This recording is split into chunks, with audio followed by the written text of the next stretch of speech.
ഓടുന്നു.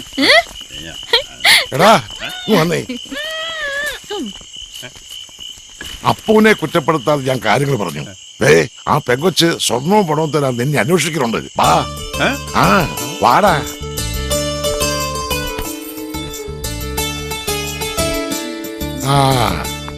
വാങ്ങപ്പാ. മോളെ ആഭരണങ്ങളൊക്കെ ഊരി അച്ചൂര് കൊടുക്ക്. இந்த ஆர்னமெண்ட்ஸ் எல்லாம் ரோல்டு கோல்டு தான். ஒரிஜினல் கோல்டு உள்ள இருக்கு. ஒரு நிமிஷம்.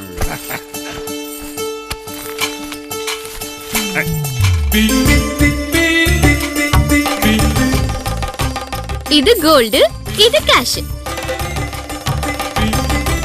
அல்ல, இதே உள்ளோ. இதா மாமா பிறந்த நாளைக்கு கிஃப்டா தந்த கேஷும் கோல்டும். இந்த கேஷ் பட்டு சேலை வாங்குறதுக்கு எனக்கு கொடுத்தாரு. பரவாயில்ல, எடுத்துக்கோ. உங்க ப்ராப்ளம்லாம் முடியட்டும்.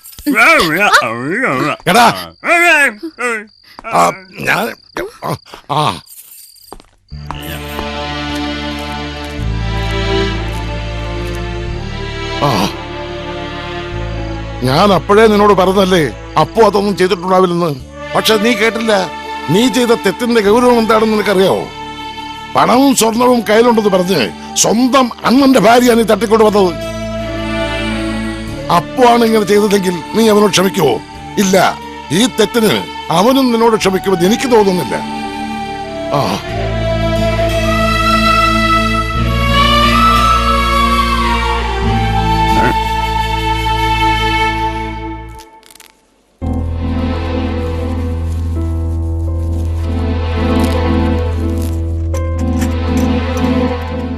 ഏതായാലും അച്ചു ചെയ്തത് ഒരു തരത്തിൽ നിനക്ക് ഉപകാരമായെന്ന് ഞാൻ പറയൂ.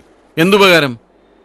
കുട്ടികളില്ലാഞ്ഞിട്ട് അച്ചു തേൻമൊഴിയെ രണ്ടാമത് കെട്ടിയെന്നാ നാട്ടിലൊക്കെ പാട്ടായിരിക്കുന്നത്. നാട്ടുകാരെന്ത് വേണമെങ്കിലും പറഞ്ഞോട്ടെ, നീ വെറുതെ എരുതി എന്നെ ഒഴിക്കല്ലേ ഗോവിന്ദ. അവൻ എന്ത് പോക്കൃത്തരം കാണിച്ചാലും ന്യായീകരിക്കാൻ ആളുണ്ട്. നാട്ടിൽ സ്വർണവും പണവും മോഷ്ടിച്ച കള്ളൻ എന്ന ചീത്തപ്പേരെ ഈ അപ്പുന്റെ കൂട്ടുകാരൻ എന്ന് പറഞ്ഞ് നടക്കുന്ന എനിക്കുണ്ട് കുറച്ച് നാണക്കേട്. അതുകൊണ്ട് പറഞ്ഞതാ. എന്നാ നാട്ടിൽ ചെന്ന് രണ്ടും കൂടെ വെട്ടിയും കുത്തിയും കണക്ക് തീർക്കട്ടെ. അതിന് തന്നെയാ പോകുന്നത്.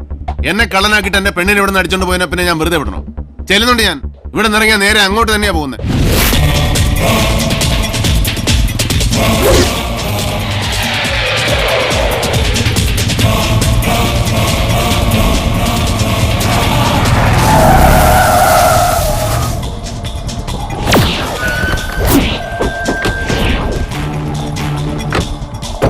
വണ്ടി ഇങ്ങനെ ക്രോസ് വന്ന് നിർത്തിയത് കൊണ്ട് ഒരു വഴക്കുണ്ടാക്കാൻ വന്നതാണെന്ന് നീ വിചാരിക്കരുത്. നമ്മുടെ പഴയ കൂട്ടുകച്ചവടത്തിൽ ഞാൻ നിനക്ക് കുറച്ച് കാശ് തരാനുണ്ട്. അത് തരാൻ വേണ്ടി വന്നതാ. ശിവ,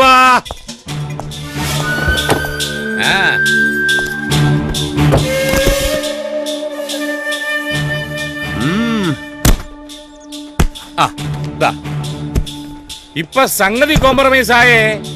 ഇനി തേൻമൊഴിയെ നീ ഇങ്ങ് തിരിച്ചു തന്നേരെ.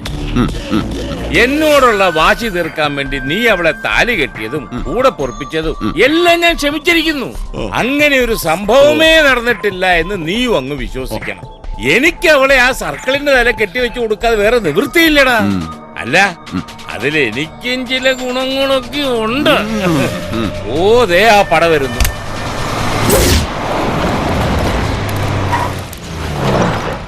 അയാളോട് ഞാൻ പറഞ്ഞിരിക്കുന്നത് കാശിന് വേണ്ടി നീ അവളെ തട്ടിക്കൊണ്ടു പോയെന്നാണ്. അല്ലാതെ നീ അവളെ താലികെട്ട് കാര്യമൊന്നും അയാൾക്ക് അറിഞ്ഞുകൂടാ. അതുകൊണ്ട് അത് അങ്ങനെ തന്നെ ഇരുന്നാ മതി. തേൻമൊഴിയങ്കടാ, ഷർട്ട് ചുളുക്കല്ലേ സാറേ. ചുളുങ്ങിയാ പിന്നെ തേച്ച് തരേണ്ടി വരും. തേച്ച് തന്നില്ലേ ഞാൻ തേപ്പിക്കും. காசு கொடுத்து ப்ராப்ளம் எல்லாம் சால்வ் பண்ணிட்டேன் சார். இந்த ஆளு நம்ம பொண்ணே பத்திரமா ஒரு லேடிஸ் ஹாஸ்டலில் தங்க வச்சிருக்கு. ഒരു പോറൽ പോലും വെളുക്കാതെ ശീഘ്രമായി ഇവൻ തിരുപ്പി കൊണ്ടുവരും. കാശ് കിട്ടിക്കഴിഞ്ഞാൽ പിന്നെ നമുക്ക് എന്ത് പ്രശ്നം സാറേ? അവളെ ഉടനെ ഇവിടെ തന്നേക്കാം. എന്നിട്ട് നിങ്ങളുടെ കല്യാണം നടത്തി കല്യാണത്തിന് പായസം വിളമ്പിട്ട് ഞാൻ അവിടെ നിന്ന് പോകും. അല്ലെങ്കിൽ ഇന്നത്തെ ഒരു രാത്രിയോട്ട് കഴിഞ്ഞിട്ട് വിട്ടാൽ മതിയാ. പെട്ടെന്ന് അങ്ങനെ വിടാൻ മനസ്സ് വരുന്നില്ല. അതുകൊണ്ടാ. പോട്ടെ, സാർ ഒരുപാട് ആഗ്രഹിച്ചല്ലേ. പിന്നെ നിങ്ങളുടെ കല്യാണം കഴിഞ്ഞ് ജനിക്കുന്ന കൊച്ചിന് എന്റെ മുഖച്ഛായ ഉണ്ടെന്ന് പറഞ്ഞ് എന്നെ കുറ്റം പറയരുത്. അത് പാലക്കാട്ട് നിന്ന് വീശുന്ന ഒരു പ്രത്യേകതരം കാറ്റിന്റെ സമ്പർക്കം മൂലമാണെന്ന് വിചാരിച്ചാൽ മതി. എടാ കണാപ്പ, ഞാൻ താലി കെട്ടി എന്റെ ഭാര്യയാണ് നിന്റെ തലയിൽ കെട്ടിവെക്കാൻ നോക്കുന്നു. ഉരിയില്ല തേൻമൊഴി, ഞാൻ താലി കെട്ടണ ഏൻ പൊണ്ടാട്ടി. എന്താണ് എന്നെ ഏമാത്ത പാക്കറായ മുട്ടാൾ. ஐயோ ஏய் என்னை பத்தி நீ என்னடா நினைச்ச? நான் ஒரு மண்டன் ஆபீசர் நினைச்சியா? இங்க பாரு, அந்த பொண்ணை பத்தி எல்லா விஷயத்தையும் தெரிஞ்சுக்கிட்டு தான் நான் கல்யாணம் பண்ணிக்கிறதுக்கே ஒத்துக்கிட்டேன். இவர் என்கிட்ட எல்லா விஷயத்தையும் மறைச்சிட்டாரு, நானும் அவர்கிட்ட ஒரு சில விஷயத்த மறைச்சிட்டேன். அது என்னன்னு தெரியுமா? எனக்கு 5 வருஷத்துக்கு முன்னாடியே கல்யாணம் ஆயிடுச்சு. இது எனக்கு செகண்ட் மேரேஜ். ஒரு சின்ன வீடு செட்டப், அவ்வளவுதான். உங்களுக்கு ஏதாவது பிரச்சனை இருக்கா? ഒരു പ്രശ്നവും ഇല്ല. കാര്യങ്ങളൊക്കെ ഒരുവിധ അണ്ടർസ്റ്റാൻഡിംഗ് ആയ നിലയ്ക്ക് ഇനി ഇവൻ ഉയരോട് ഇരിക്കുന്നത് നമുക്ക് പ്രോബ്ലം. ശിവ, இந்த பணத்தை திருப்பி வாங்கி போட்டு தள்ளடா இவனே.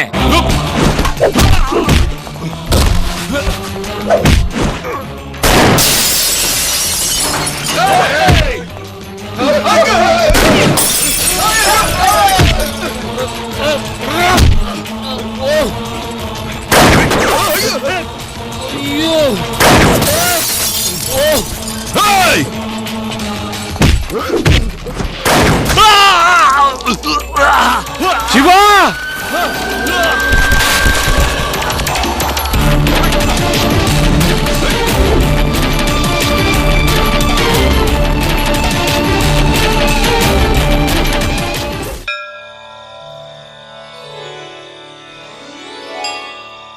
ഈശ്വര, സർവേ ജനാ സുഖിനോ ഭവതു.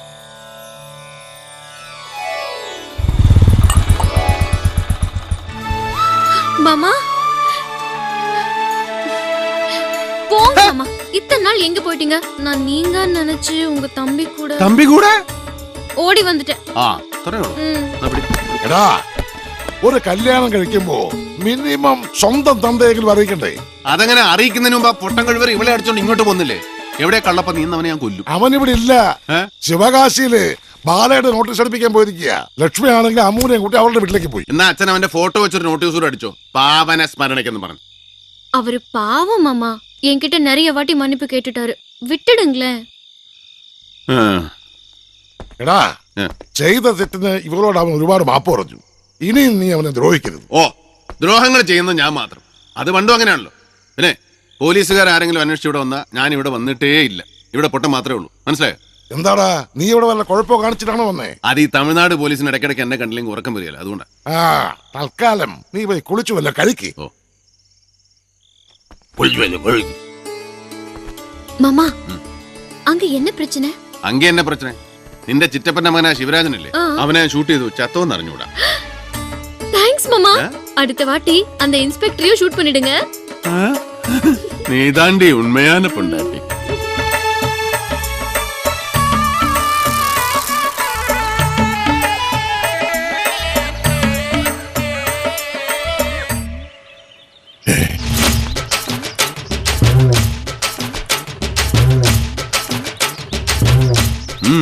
എങ്ങനെയുണ്ട്? എങ്ങോട്ടാടാ? ഞാനേ ഒന്ന് ടൗൺ വരെ പോയിട്ട് വരാം. ആ,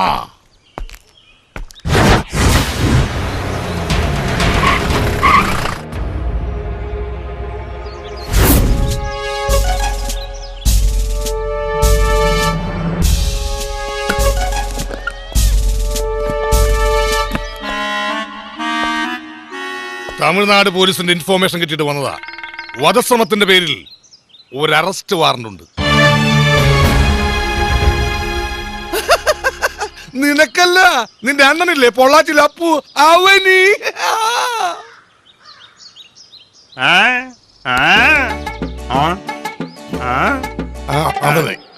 അവനിവിടെ വന്നാൽ നീ ഉടനെ എന്നെ വിവരം അറിയിക്കണം.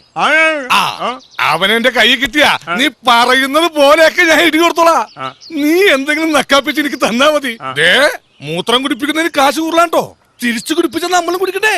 കഴിഞ്ഞ ആഴ്ച ഒരു നാറിനെ കുടിപ്പിച്ചേ. അവന് പൈന്റ് പൊട്ടിക്കന്നാ. ഉലക്ക ഉലക്ക. വൈഫ് എന്നെ സ്ഥിരമായി മുതുകിലെടുക്കുന്ന ഇൻസ്ട്രുമെന്റ്. അതുകൊണ്ട് അതുകൊണ്ട് ഉരുട്ടണോ? ഓ, പിന്നെ എന്തൊക്കെ വേണം? കുനിച്ചു നിർത്തി മുട്ടുകൈ കൊണ്ട് മുതുകിലിരിക്കണോ? ഇതൊക്കെ ഞാൻ ചെയ്തില്ലെങ്കിലും അവനെങ്കിലും എന്നെ ചെയ്തിരിക്കും. ഞാൻ വാക്കിരുന്നു. എന്താണ് പുളുന്താനാശാന ഒരു മൗനവ്രതം? താൻ ചത്തോ?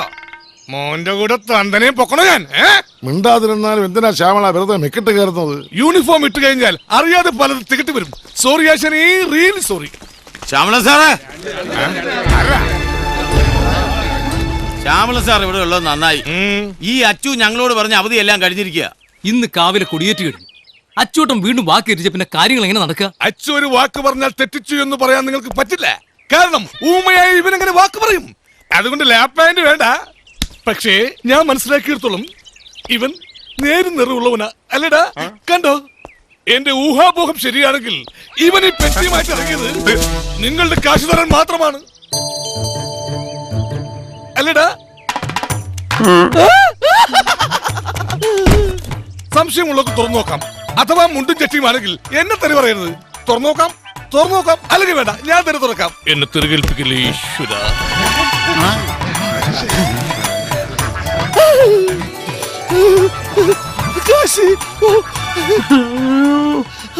കാശി ഞാൻ പറഞ്ഞില്ലേ കാശായിരിക്കും. അച്ചു ഇത് കൂടുതലുണ്ടല്ലോ. ഞങ്ങളുടെ സ്വർണത്തിന്റെ കാശായിരിക്കും അല്ലേ?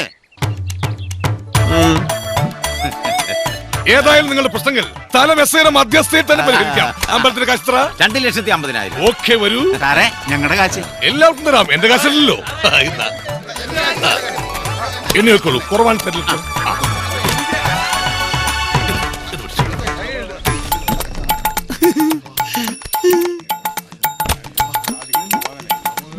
എന്നിട്ട് 10,000 രൂപ ബാക്കി.